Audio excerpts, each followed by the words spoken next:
All right. So we have a really fun, I think, interesting new idea for the Rotarians at Work Day coming up April 24th, 2021. One of the new areas of focus being the environment. We wanted to try to find a way to, put Rotarians at work, get that awareness out there of how important the environment is for everybody. So we were looking to expand bigger than just the beach cleanup. Beach cleanups are really common. You hear them all the time. They're wonderful. They're absolutely needed. But we don't want to forget about the land. So this idea kind of came about from the folks at Ko'olave that talked about this ridge to reef concept, Mauka to Makai, and how important it is to take care of both. That being said, we're looking at what areas of our islands, each of our islands, needs the most attention. You know, here on Oahu, James Campbell National Wildlife Refuge is noted as the dirtiest beach on island. There's been really wonderful cleanups at that location in the past. Um, as we all know, this year is a little bit more challenging with COVID-19. It's harder to gather in large groups of people, but we're hoping that gives a new opportunity to create a bunch of little projects.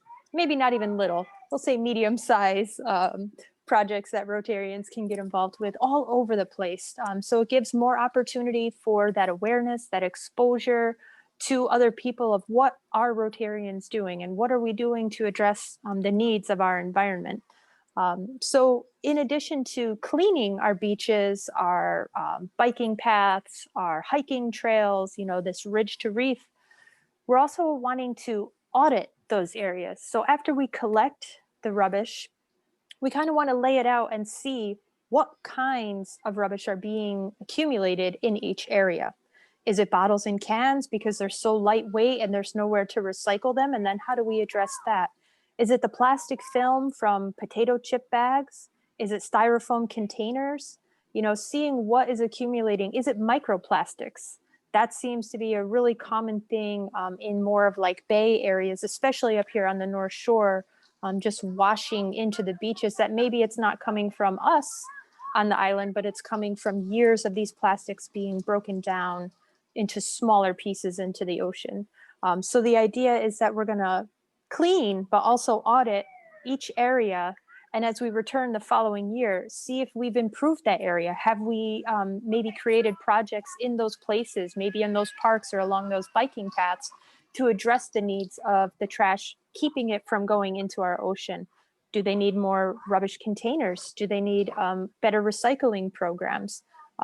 Whatever the case may be, to kind of come back a year later and see, is it better? Is it worse? And how do we continue to improve it? This is incredibly important because the plastic is everywhere. It's in just about everything that we use. We are all creating so much waste. We had a really great presentation from Henry Gabriel at the City and County Refuge Department here in Honolulu, just addressing the need for us to create less waste. And one of those big areas to create less waste is source reduction. And while we might not be able as individuals to make those big leaps and bounds to create products with less packaging or more environmentally friendly packaging, we do have that purchase power and we can consume in a way that promotes businesses like that. But in the meantime, we got to clean up what we have and be conscious of how we're going forward, especially in areas where streams are coming into the ocean. These are notorious areas for lots of rubbish that just washes from the mountains, from the hillsides into the ocean.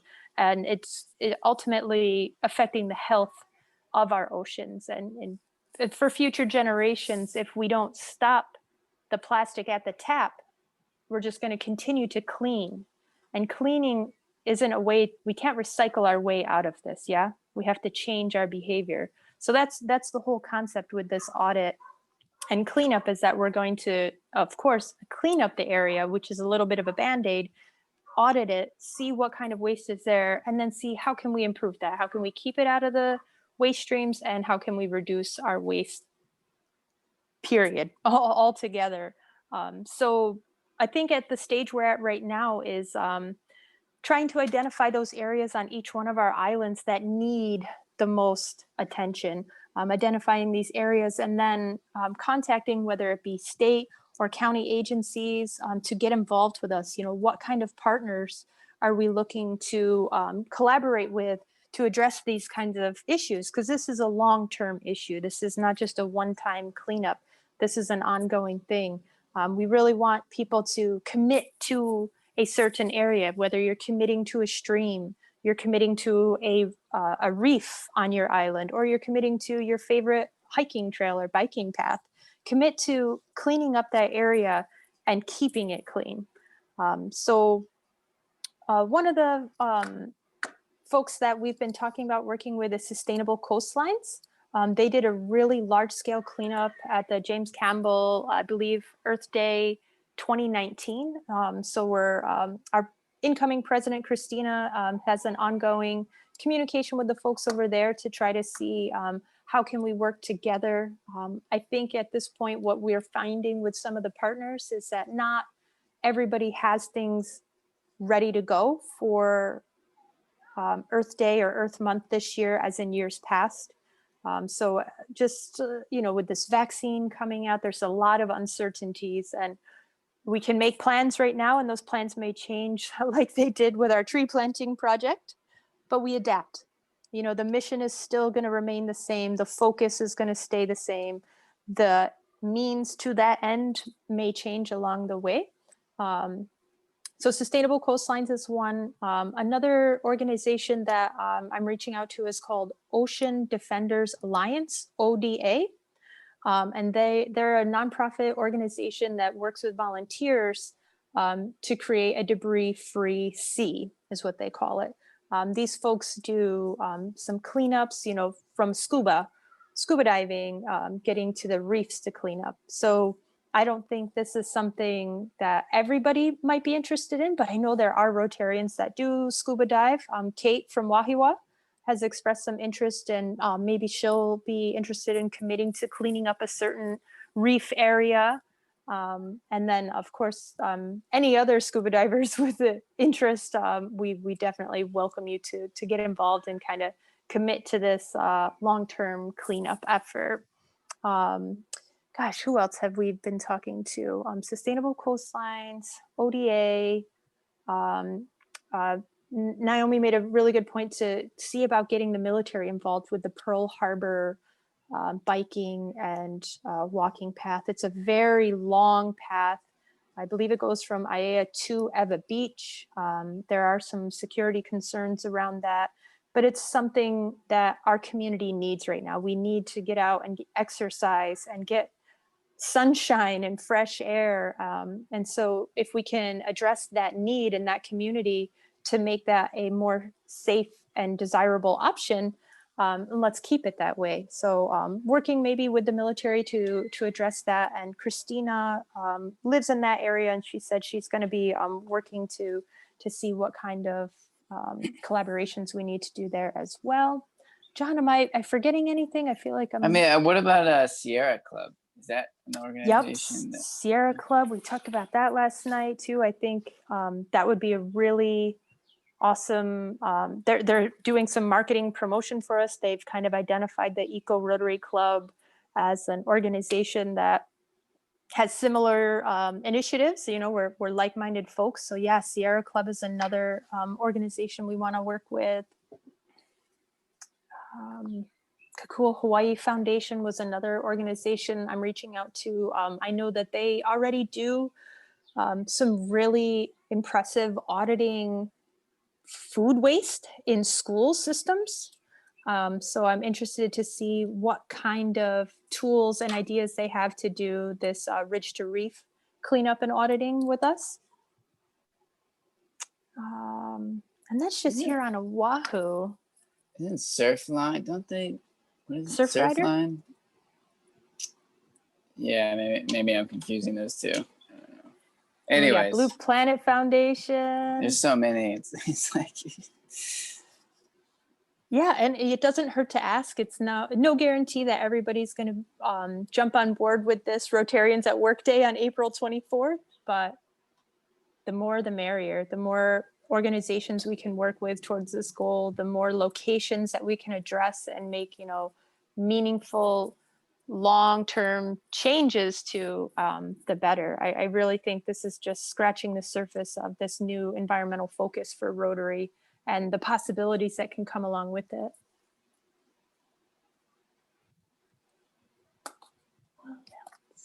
I think that's really all I had for as far as like a presentation was, definitely wanting to just brainstorm this and see if this like holistic inventory approach, sounds good to other Rotarians. And I definitely see an opportunity for, every island. We're all addressing the waste that's washing up on our shores here. But I also have to imagine that it's on the land as well, It's coming from all angles.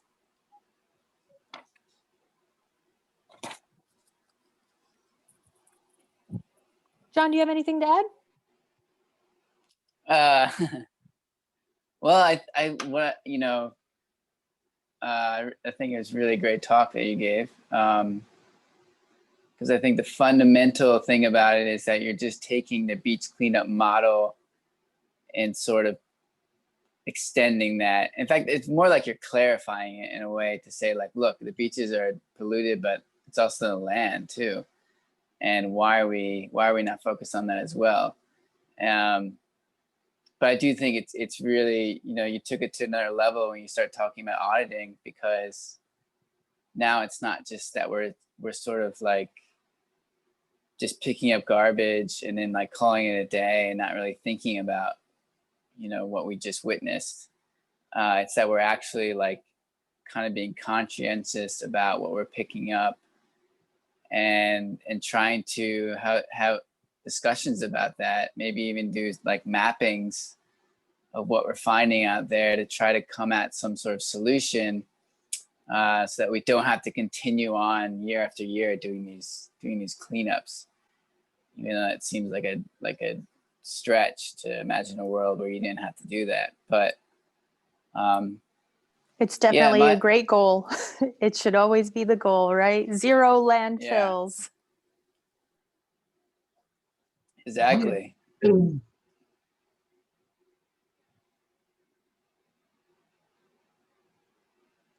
Yeah, for me, the big question is like, how do we, maybe there's some kind of like setup we can have that makes it easy for people to audit, or some sort of I'm kind of envisioning like a scorecard, yes, so to speak. Uh-huh. Yeah. Mark, do you have any experience with that?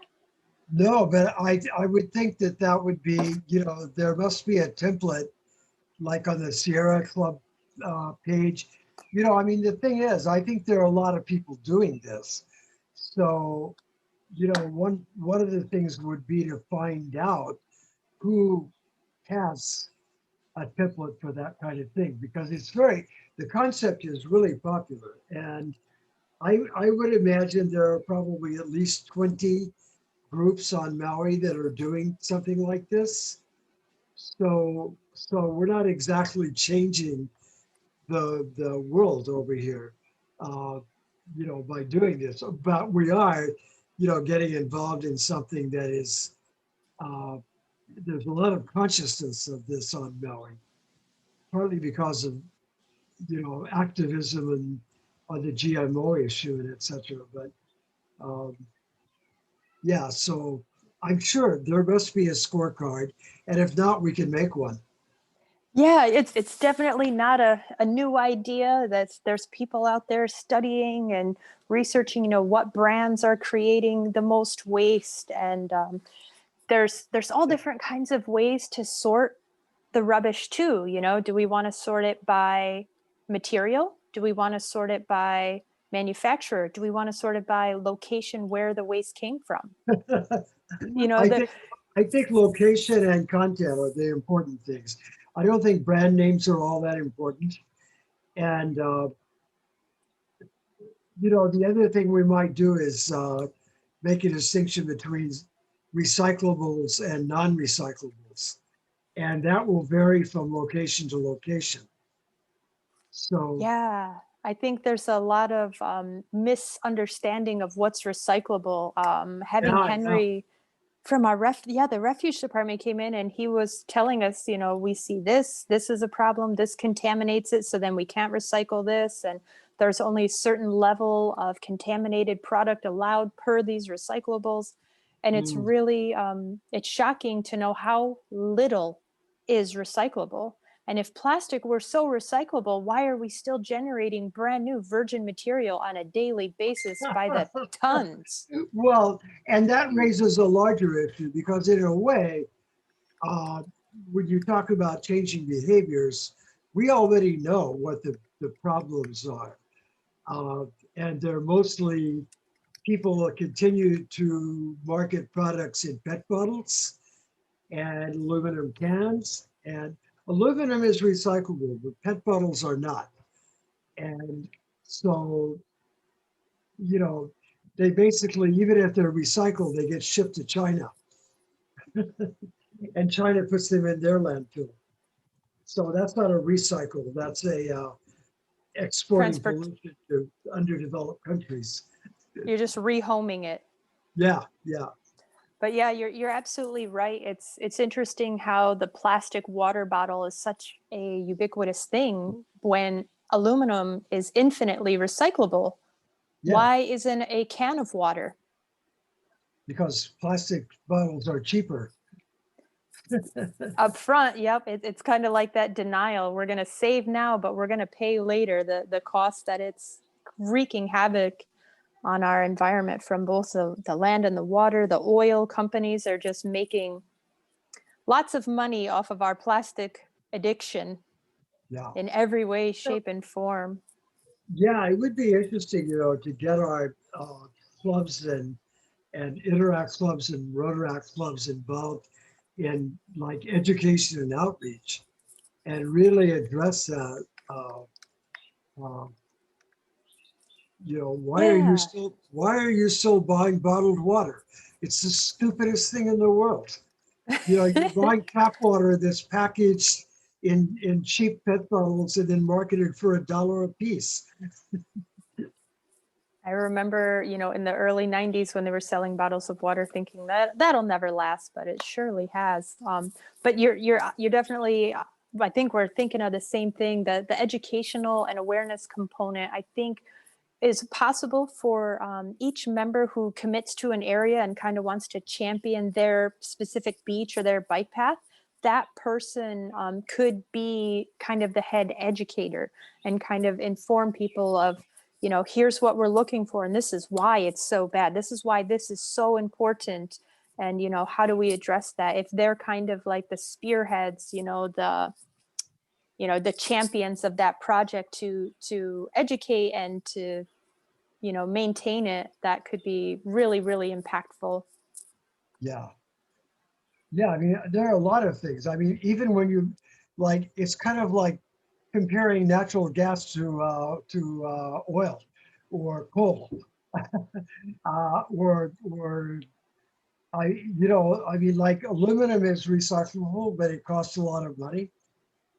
What's cheap are glass bottles, which you can pay to have recycled. In fact, we do pay in Hawaii to recycle bottles and with deposits.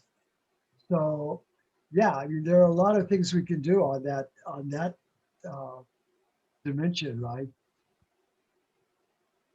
Yeah, Yeah, there's this is been going on. The thing is that it actually is, it gets very it's very political, this whole plastic issue. Like I know Australia tried to enforce a law that said anybody that's going to produce plastic bottles, they have to be made with 20% recycled material.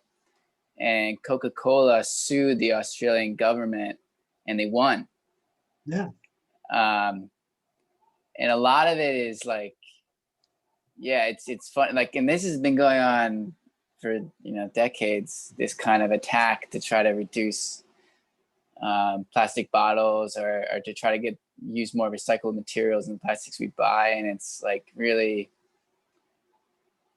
yeah, I don't know. Not that I have really nothing. I don't know where I'm going with that, but I guess I'm trying to say that it is nothing new, and it's actually like way above us in a way, but it shouldn't be. I think Eva wanted to say something. Thank you, Naomi. Thank you, Naomi. Oh, I raised up in Hong Kong. So at Hong Kong, when I was a young time, when we go to the grocery store to buy soda or bottle something, you have to pay deposit. Yeah. So like, for example, I buy one bottle water only 99 cents, but I have to deposit $1 deposit. If you return the bottle, then return the dollar to you. If you throw it away, you throw your dollar away. So I don't know our local government should do that or not.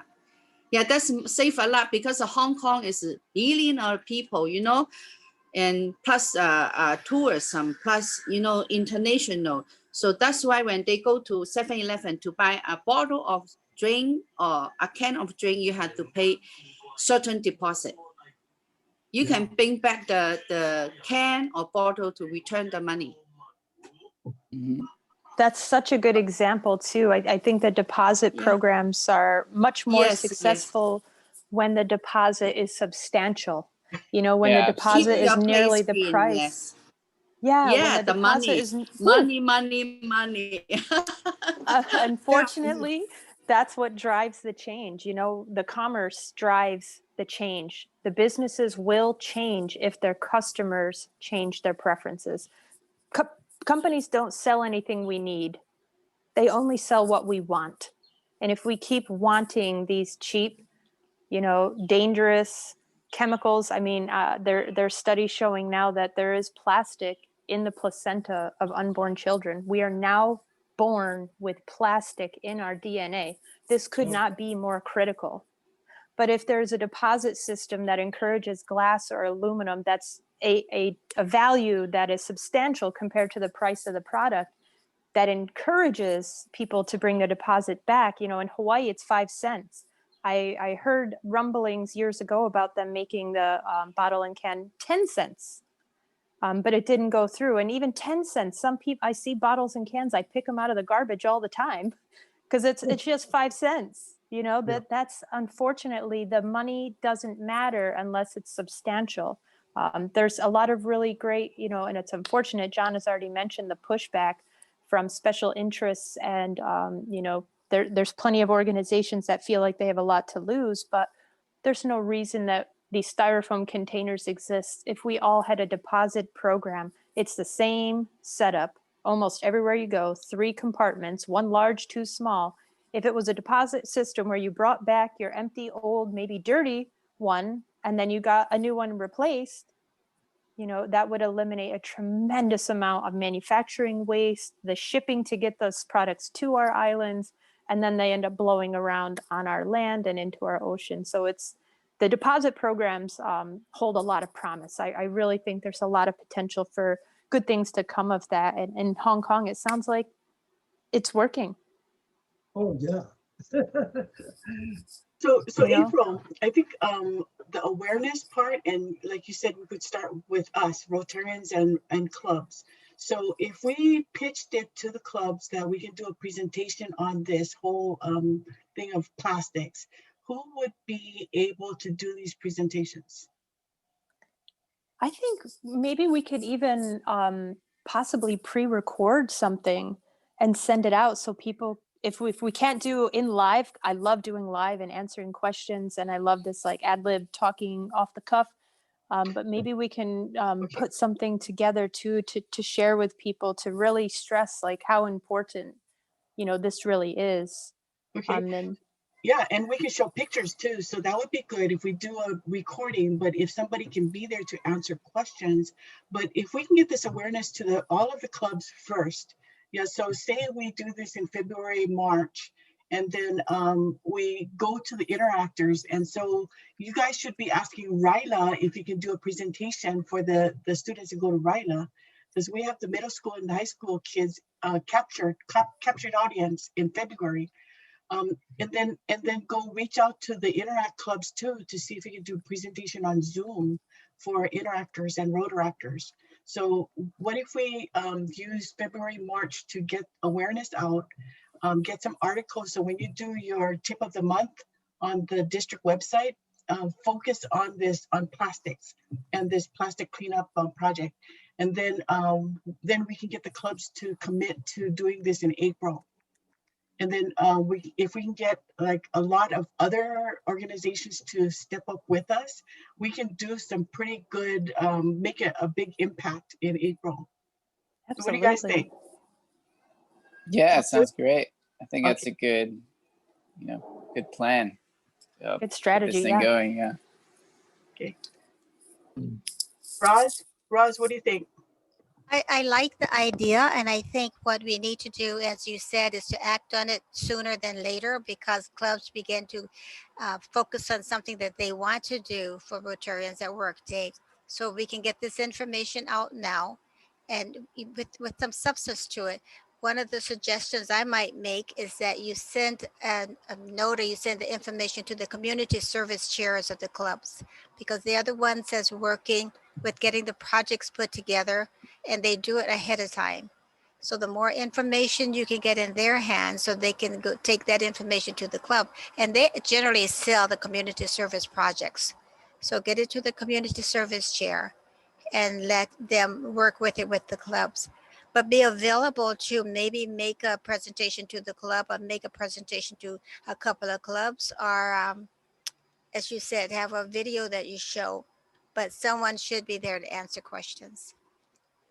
That's a really great idea with the community service chairs. Like you said, they'll be the ones to sell the project to the rest of the club members. So that's a really great place to start.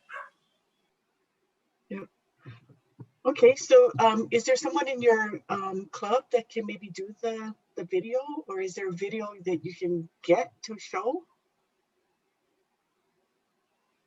Well, we made a little tree planting video in the past. It might not be, Sundance film level for our first film, but I'm sure we can definitely get together some images, some facts, and we could definitely create something. I'm sure of that. Yeah, hopefully, the sooner the better. Yeah, who did that Kaka'ako Garden video? That was really good. Okay, so now we've got the awareness part for the clubs, the awareness for Interact, Rotaract, and hopefully get onto the docket for RILA.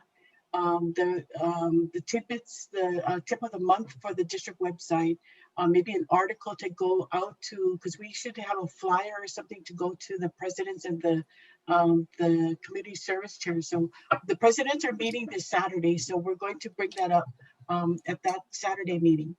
Okay, and then the other part is the audit part. So if you guys can come up with a plan on that. So I think we got a good plan, but we should have a meeting so that the coordinators can could plan this out. Yeah, when is a good time for another revisit, like a committee meeting on this?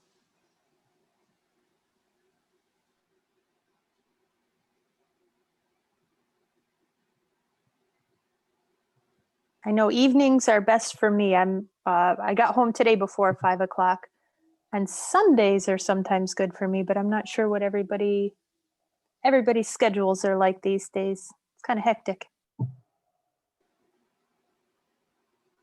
Are you talking about a meeting for this committee here, or you want to put together another committee for this meeting? Another committee to do to organize the project, because we're going to have a lot of volunteers, so we need a committee to organize it.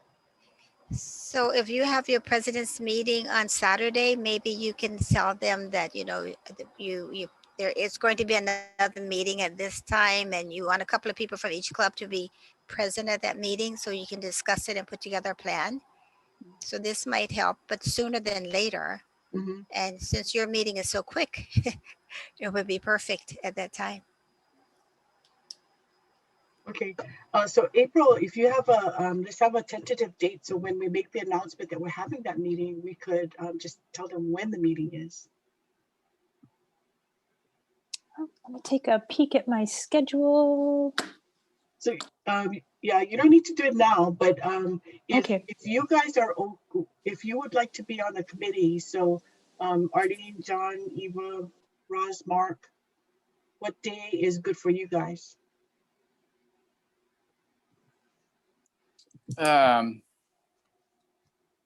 Any day of the week, I suppose, except for Friday and Tuesday. So Monday, Wednesday, and Thursday. So like in the evening, about Yes. 7 or 6? Yeah. 6 after 6 is ideal for me, at least. I don't know where you guys are. That'd be great for me too. After 6 o'clock, I had to rush out a little bit today.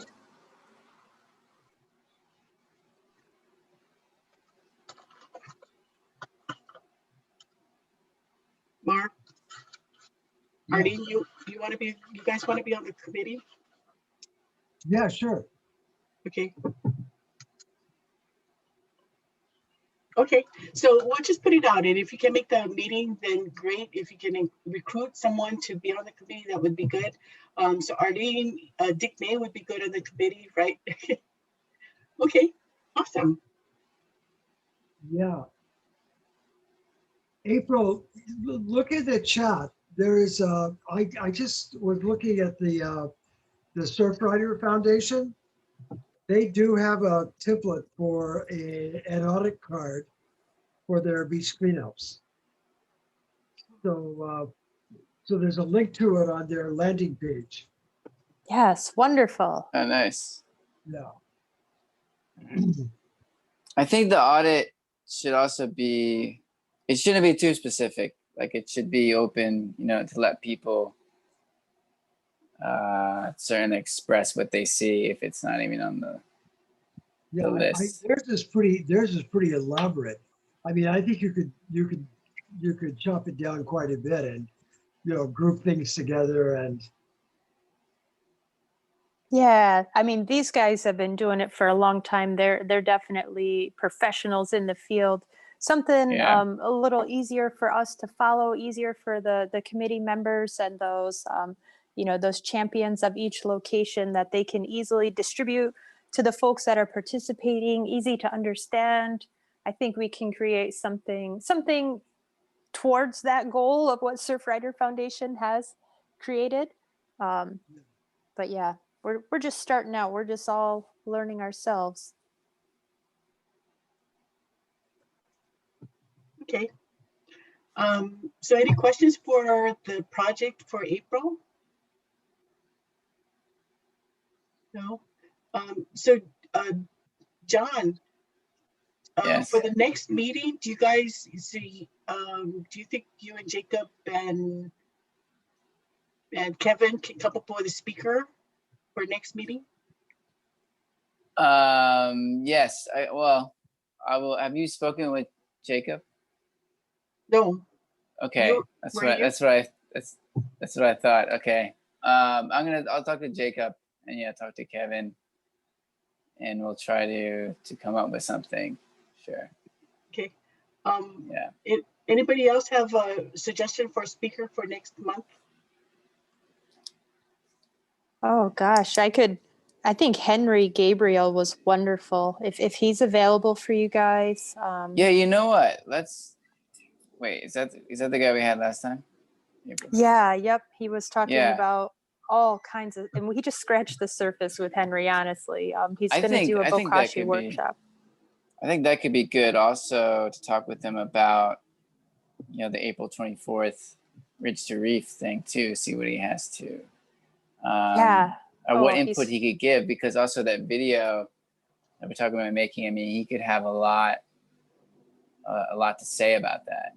And it could be nice to incorporate that into this group. And he's seemingly happy to help. I've already asked for his help with the butterfly garden at Kaka'ako, doing a community pilot program with the Bokashi, composting at the garden. Yeah, Henry is a wonderful resource over here for us. I think the rest of the SRAD group could really benefit from picking his brain a little bit. Yeah, definitely. Okay.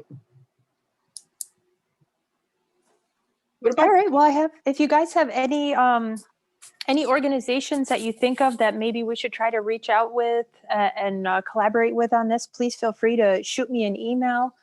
It's just aprilbullis@gmail.com. My first and last name, and any questions or anything, shoot them my way. And this is going to shape up really, really nicely. I have a really good feeling about this. So thank you guys so much for being involved with this and taking this crazy idea and putting boots on the ground with it. Yeah, thank you, April. It's a wonderful vision that you're putting forward.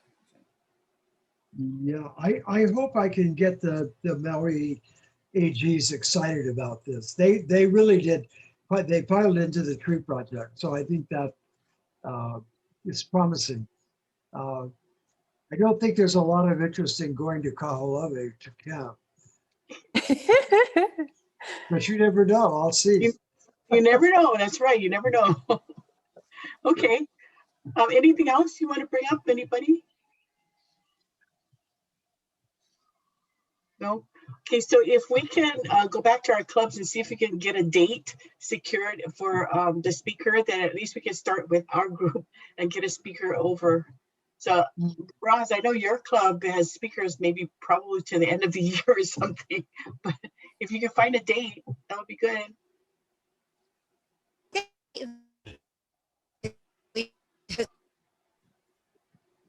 You sound good.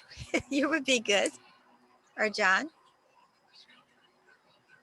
I'm sorry, what's that? Sorry, Roz, you cut out a little bit. As speakers, I think the two of you would be good speakers to come. And it doesn't have to be anything. What I was thinking when you were talking is the areas where you see all of this at the, just take a couple of pictures and just take those pictures and show them at the club. It doesn't have to be an elaborate presentation, but something that hits home, that this is right around you. This is at the beaches where you go take your kids, at the parks where you take your kids. Some information like that might help. It'll get them excited. Yes, pictures are worth 1,000 words. And I'm happy to speak with anybody who will listen. So if there's opportunities out there and I can make it, I'm happy to. I won't be able to make this Saturday to the president's meeting. I will be working this Saturday. But yeah, any opportunity, if I'm available, I'm definitely happy to help. And yeah, we should collect some pictures. The Plastic Pilgrim on Instagram, Jacob from our Rotary Club has a nice collection of when he was trekking through Spain, of the rubbish he would pick up during the day, and then he would lay it out at the end of the day and see, you know, what he found. It's really impactful when you see it laid out like that. So are you adverse to having us put your name out to other Rotary clubs as well as our own? That you can No, speak to not at all. Yeah, I've done a few presentations to different clubs in the past on various different topics, from you know, zero waste to plastic free, and even the tree planting project. So as long as I'm a little prepared for it, yeah, I'm happy to speak to any of the clubs. Okay. Your email address, is it in the chat or is it? Oh, I only sent it privately. Sorry, let me put it out to everybody. Okay, thank you.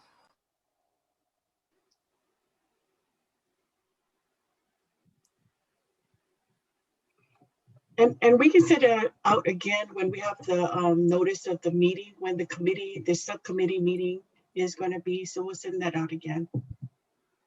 Okay. Anything else you want to bring up? Anybody?